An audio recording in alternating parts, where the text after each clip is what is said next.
Pour terminer cette émission, j'ai eu envie de donner la parole à Barbara Haddad. Cette jeune femme est mère de 2 enfants et experte marketing, fondatrice de l'agence Marketing with Mums. Elle fait le lien entre les marques et les parents. Les marques nous mitraillent de publicité et du coup, à un moment, est-ce que la maman, elle se dit pas « si j'ai pas ça, si mon enfant n'a pas ça, alors je serai une mauvaise mère ». Je pense que globalement, quand c'est notre premier enfant, on a envie de bien faire. Donc, on a la liste de la maternité, on va aller cocher toutes les cases. C'est quoi une turbulette? On ne sait pas, mais il y a écrit, donc on va aller l'acheter. Après, je pense que le fait est qu'il y ait ce jeu maintenant où justement, les marques elles vont dire effectivement, je suis la meilleure, viens acheter chez moi.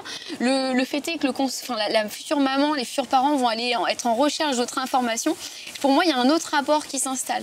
Les marques, elles sont invitées à développer une mission de marque, en fait. Aller chercher de l'utilité, de la bienveillance. Aujourd'hui, on parle de marketing bienveillant. Enfin, c'était pas encore le cas l'année dernière. C'est quoi le marketing bienveillant par rapport au bébé? C'est 2 concepts finalement qui sont presque paradoxaux parce que marketing, on a tous en tête la communication très agressive qu'on a pu avoir dans les années 70-80 et puis la notion de bienveillance qu'on retrouve beaucoup en bien-être en ce moment. Et l'idée, c'est justement d'accompagner les parents.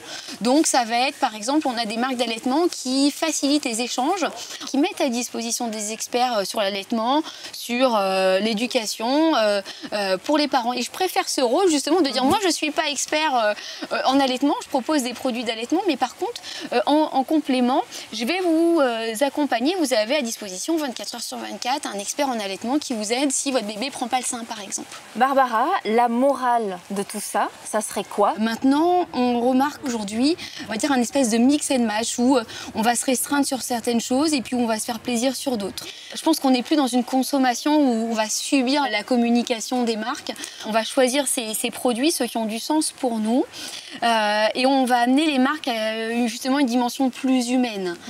Aujourd'hui, on a beaucoup de sources d'inspiration et on a beaucoup d'informations. On a aussi beaucoup de blogs d'inspiration, Instagram, Pinterest, etc.